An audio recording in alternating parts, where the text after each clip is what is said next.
The number one predictor of future weight gain is not how much you eat, exercise, or even your genetic. It's something 90% of people think is going to help them lose weight, but it virtually guarantees that you will gain it all back or more. And what is this one thing? Dieting. Hi, my name is Bonni London. And yes, I am a registered dietitian, but more importantly, I have been there. I did this dieting for 15, 20 years, having probably gained and lost upwards of 100 pounds, not all at one time, but up and down, 15, 10 pounds, 8 pounds. It really did a number. The part that bothers me the most is how I ended up feeling about myself. The shame, the hiding. Why we need to stop dieting. Well, first, let's think about this logically from your body's view of the world. So you've decided, I'm going to lose a few pounds, so I'm going to start restricting what I'm eating and exercising more. That makes sense until you think from your body's viewpoint, who has no idea you're trying to lose weight. It is wired from food insecurity, and it thinks that you are starving. So within a very, very brief period of time, it is going to put on all of the brakes, going to slow down your metabolism so you're burning less calories. There is that hunger hormone called ghrelin. You're going to be hungry for anything. The people who lose weight gain back and more. In fact, I just literally finished watching the Biggest Loser documentary because I did watch it because being interested back in the time. And look what happened. The harsh truth is that dieting is the biggest predictor of future weight gain.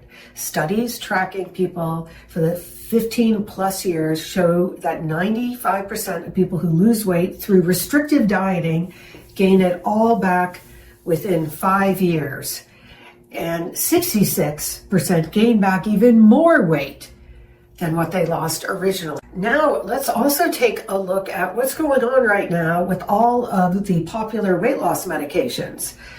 They really can help people mimic extreme dieting. And we know that when people come off of these medications, that again, most of them go back to gaining the weight back. What is the anti-diet approach? So, focusing on restriction, what I want you to think about is metabolic recovery. The next thing is focusing, getting in the foods that support your goals. You want to think about is what do I need to eat? Okay, protein. So let's get that on the plate first. Let's get 30, 40 grams, depending on your size, but I'm just giving you an idea. So we're gonna get protein on there. Then we're gonna get some colorful vegetables that have fiber, that are satiating, that also have other nutrients in it. And do not be afraid of fat. Fat is the most satiating, makes food taste delicious, and something happens when you eat more fat, like your body will automatically get the signals like I have had enough. Eggs, if you enjoy them, they're only like 60 calories, and not that we count calories. But the point I'm trying to mention here is that because they have a good amount of fat and cholesterol in them, they're actually one of the most satiating foods that can really keep you for a while. So I'm not telling you not to eat the bread, the crackers, the rice, whatever. I am not telling you that. What I am telling you to do is think about what you do need. This is not a diet. We are eating for life, and you deserve to be in a healthy body. And then another thing I would address here is definitely managing stress, which we can't avoid right now, but that also can be triggering. Am I really hungry? And I like to say, if hunger isn't the problem, then food isn't the answer. Just something to think about. Oh, yes, and one of the next ones on there is definitely focusing on sleep. Because if you have not noticed, when you have a bad night's sleep, that ghrelin and leptin come out kicking and screaming and wanting to eat nothing but starchy carbohydrates.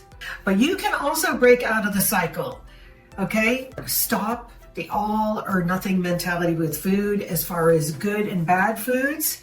Focus on the things, again, you need to add in instead of the stuff that we are not eating or that you're trying to stay away from. And think about, you might need to really heal your metabolism first. If you have been yo-yo dieting for potentially years, and maybe look at the root causes of what might be triggering some of these emotional eating patterns. Okay, so in conclusion here, listen, the diet industry makes roughly $72 billion selling you kind of the same solution that fails 95% of the time.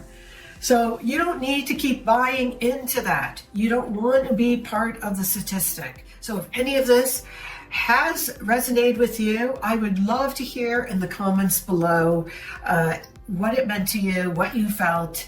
And if you also like it, I would love you to give it a thumbs up, subscribe, and share. And I really look forward to seeing you at the next video. So thank you. And I really look forward to seeing you in the next video.